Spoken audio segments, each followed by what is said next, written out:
Nous allons donc vous présenter ces nouveaux outils. Alors pourquoi nouveaux? Parce que nous les avons mis en place au début de cette année, mais ils résultent d'une longue mutation, on va dire.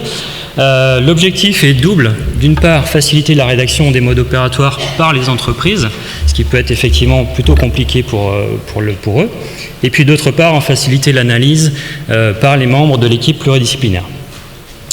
En préambule, une petite présentation de notre service de santé au travail, la MEBAT. Donc nous, on ne produit pas de Bourgogne, on produit du vin blanc, qui se marie également très bien avec le kir. Voilà. Notre secteur géographique, c'est donc Nantes et sa périphérie, avec un effectif global de 2300 adhérents pour un suivi de 24 000 salariés. On a une compétence unique du BTP qui est reprise par 3 autres services au nord du département. Et nous avons donc mis en place les équipes pluridisciplinaires à partir de mi-2013 et qui sont constituées donc aujourd'hui de 5 médecins du travail, 1 médecin collaborateur, 6 infirmiers en santé au travail, 5 IPRP, dont un ergonome. Alors pourquoi avoir choisi la sous-section 4? Comme on l'a vu dans la présentation de ce matin et puis avant-hier, le mode opératoire dans son intégralité est soumis à l'avis du médecin du travail.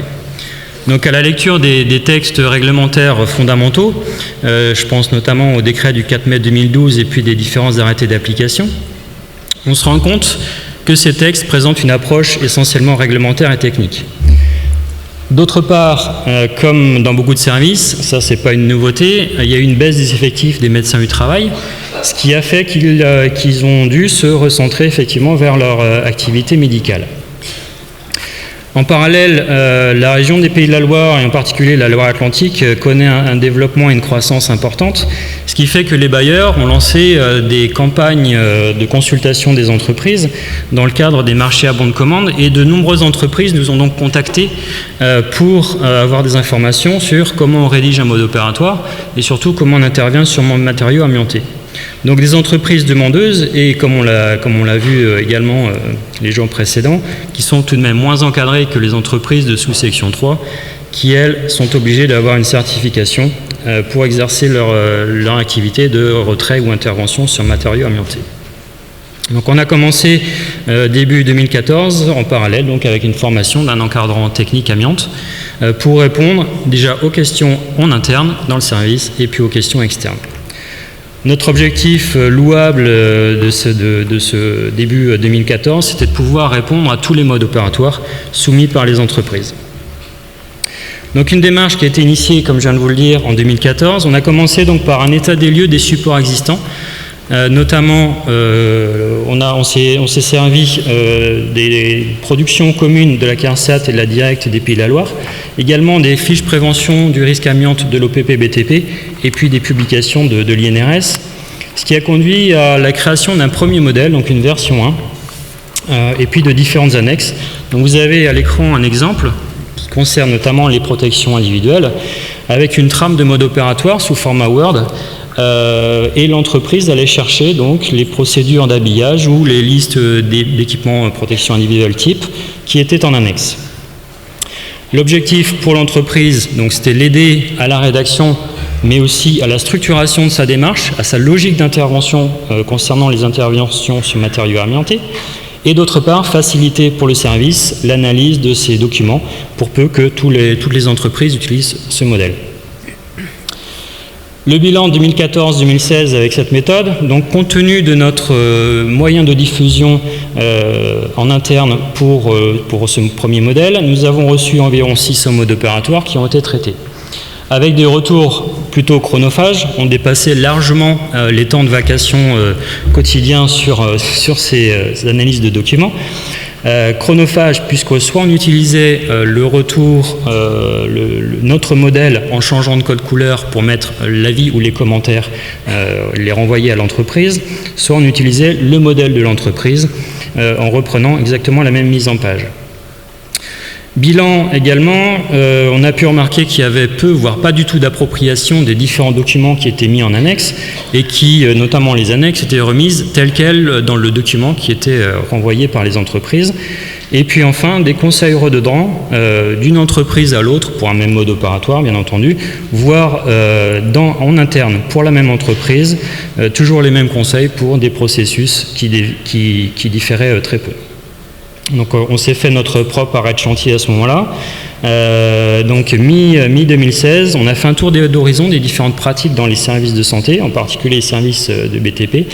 Et on s'est rendu compte, avec ce que les services nous ont procuré, qu'on avait besoin finalement d'un nouvel outil, que le nôtre était suffisant, mais il était encore à développer.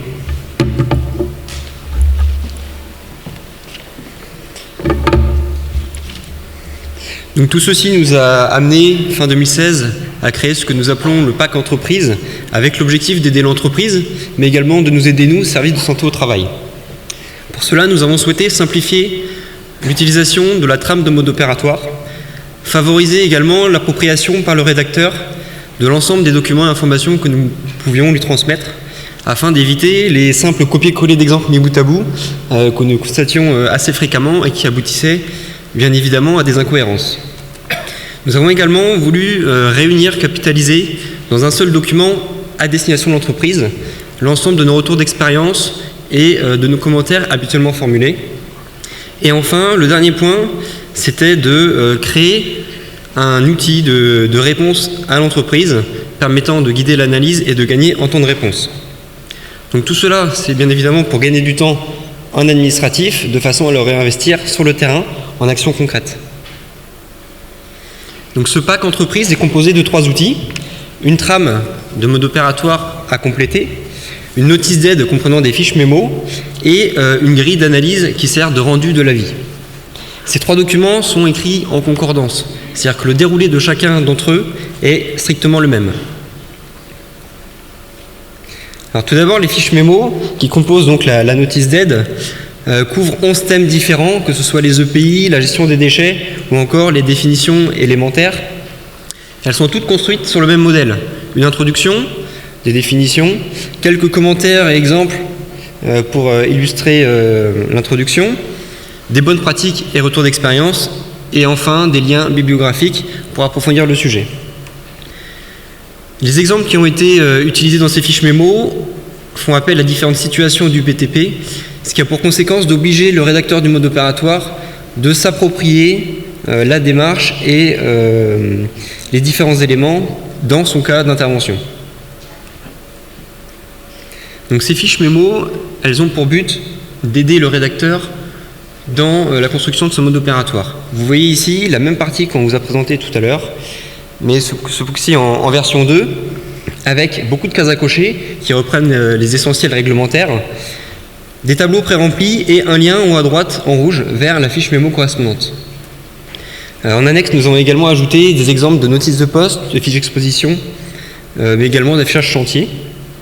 Tout cela pour aider encore une fois l'entreprise, c'était vraiment un objectif majeur, mais également pour nous en interne, réussir à obtenir l'ensemble des éléments nous permettant d'apprécier quelle organisation et quel niveau de réflexion a mis l'entreprise derrière, si je puis dire, la simple rédaction d'un mode opératoire.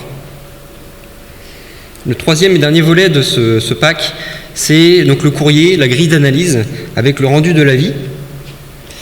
Donc là, nous, ce que nous avons voulu faire, c'est arrêter d'écrire des paragraphes entiers de remarques, de conseils, et vraiment arriver à quelque chose de très simple et synthétique. Donc en utilisant cette grille, nous sommes passés de parfois près de 10 pages de remarques et conseils sur un mode opératoire à aujourd'hui un recto verso. Ce courrier se constitue donc d'une liste des différents points abordés dans les fiches mémo, avec un renvoi vers des cases à cocher, en fonction que l'information est manquante, complète, à préciser ou sans objet. Vous voyez en rouge des annotations succinctes que le lecteur, le vérificateur, peut ajouter pour personnaliser un petit peu le courrier. En connaissance de cause, le médecin peut donc choisir l'avis tout en haut du courrier en rouge, avis favorable, défavorable, ou encore une fois s'approprier un petit peu plus la réponse. C'est une grille qu'on peut utiliser pour tout type de mode opératoire, pas seulement avec notre tram à Mébat, et on peut l'utiliser également sur chantier en support. Alors voilà comment ça se passe chez nous pour le traitement des modes opératoires. Suite à la visite d'aptitude ou à toute sollicitation de l'entreprise sur le sujet amiante, nous leur faisons parvenir la trame de mode opératoire et la notice. À réception du mode opératoire, celui-ci est analysé par un IPRP ou un médecin du travail. S'ensuit le débriefing, le rendu de l'avis et donc derrière, en fonction des visites de chantier, des rendez-vous en entreprise ou des sensibilisations. Donc voilà, nous sommes passés, avant la mise en place de ce pack, à un temps d'analyse et de rédaction assez fréquemment supérieur ou égal à 8 heures, à aujourd'hui environ 2 heures avec l'utilisation de la grille, voire de 20 minutes à 1 heure, lorsque l'entreprise utilise en plus le second modèle de mode opératoire qu'on vous a présenté. Alors c'est vrai qu'il s'agit ici d'une première version qui sera à faire évoluer avec les différentes évolutions réglementaires et autres conseils que nous pourrons prendre volontiers. Maintenant, nous avons d'ores et déjà, au mois de mars de cette année, organisé dans nos locaux un forum avec nos adhérents. Parmi la liste des entreprises qui nous avaient déjà envoyé des modes opératoires, 40% ont répondu présent. Étant donné ce taux de réponse et également les échanges que nous avons pu avoir avec les différents adhérents, nous avons décidé de poursuivre la démarche auprès des organisations professionnelles locales pour faire des présentations de nos outils, pourquoi pas associées à des sensibilisations. Chose qui se fera à partir de septembre de cette année. Merci à vous.